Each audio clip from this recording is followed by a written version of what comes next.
everyone, I'm Marlowe. Welcome to my YouTube channel.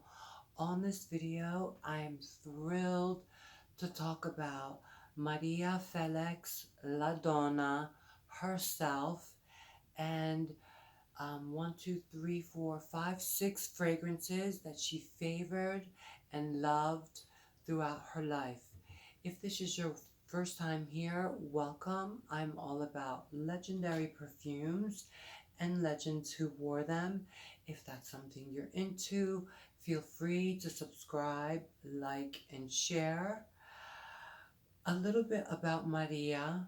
She was born in Mexico and became the ultimate um, queen of the Mexican silver screen in the 1940s and 50s.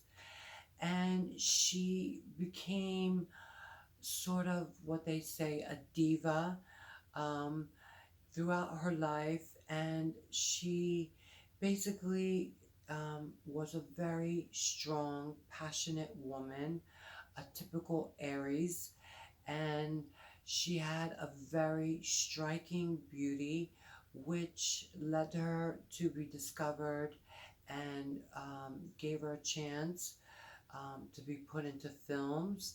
And the rest is sort of history.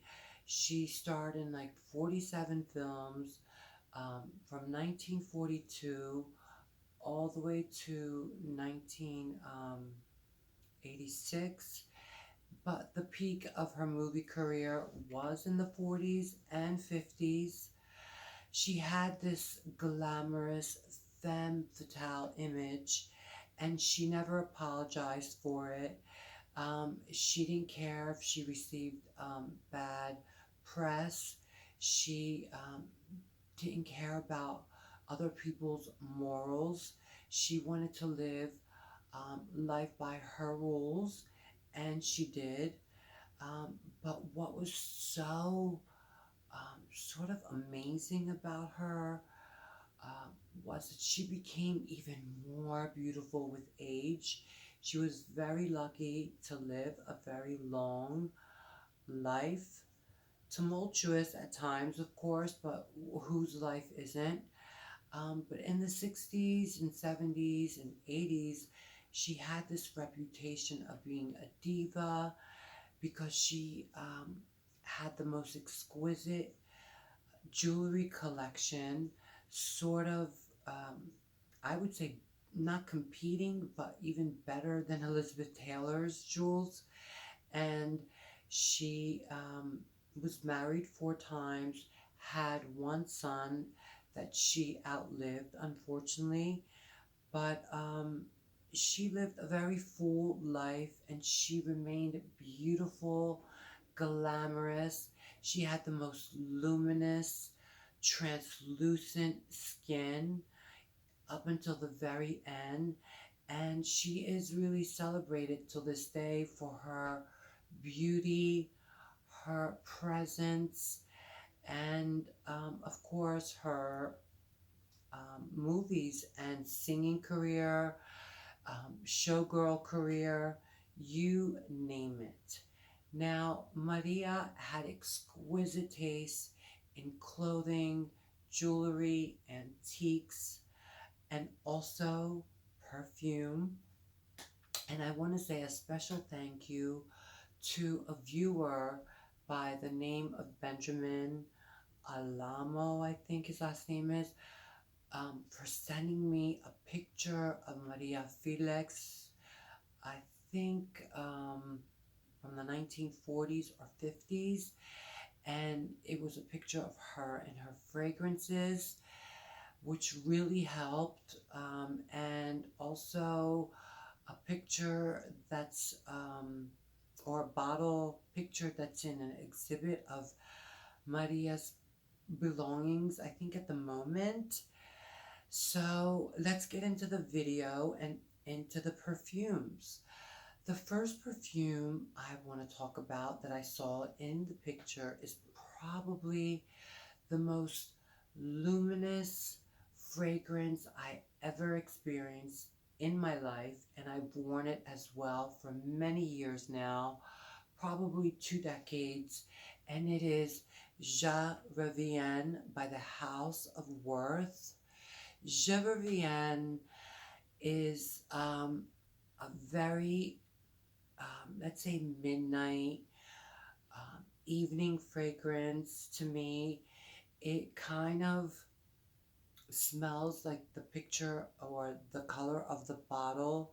It smells like taking a beautiful midnight stroll, and there's just like a tiny bit of violet in this fragrance, iris, and this hypnotic, just out of this world silver ambergris note that makes this perfume so unique, probably the hardest fragrance to describe, but it's just luminous, dreamy, unique, and she loved this perfume. I'm not surprised because I saw a huge bottle, like a big bottle, in the picture.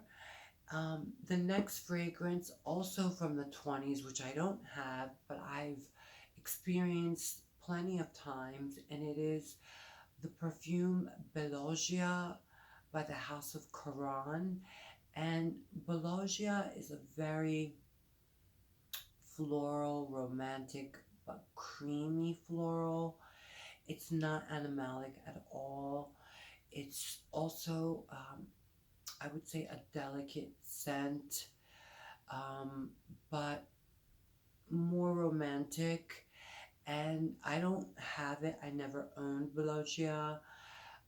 It's not a perfume that I ever wanted to have, but it is beautiful.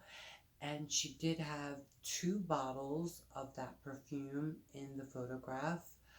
Um, the next perfume that she's known, if you look it up right now on the internet, to wear, is Joy by Jean Patou, which is a 1930 release, and it was probably the most expensive perfume. Probably still is. It's unfortunately discontinued because of the cost to produce. Um, Joy is a very indolic rose jasmine fragrance that I've mentioned many times before, and I'm not surprised that she favored Joy. It's also green as well and animalic. It really is a classy, expensive fragrance that is legendary and will always be probably known as the most legendary floral fragrance of all time. And another fragrance that I saw in the photograph, but also two huge bottles of, it is another iconic perfume, Femme by the House of Rocha. Femme or femme, which means woman in French, is a fruity chypre fragrance. It's very sexy, boudoir smelling. It's um, it's fruity because of the peach and apricot notes, but you also get the mossy notes, which makes this a chypre. And of course, the animalic base notes, which give this perfume a very almost pheromone quality, in my opinion. And it's also been favored by many other femme fatales. And I can totally see Maria wearing femme. Um, Another perfume that he actually told me she favored was a 1950s release, also an iconic perfume, Youth Dew by Estee Lauder. Youth Dew is also a chypre. People say it's an oriental fragrance, but I don't um, consider it that. It's really a chypre, but a powdery, spicy, sexy fragrance, which is not a surprise that she favored as well. Many other strong femme fatales from the 40s also loved and wore Youth Dew. Um, and another fragrance which I don't have at the time, but I've shared on my channel a couple times, which I love, which I should repurchase, is 1000 by the house of John Patou, which makes Joy. 1000 was released in the 1970s, and it's similar to Joy, but more green and more jasmine dominant. It's very, very sexy and expensive, chic, and it's in, it's being displayed now at a museum. So I'm not surprised she favored 1000. It's very, very, very beautiful.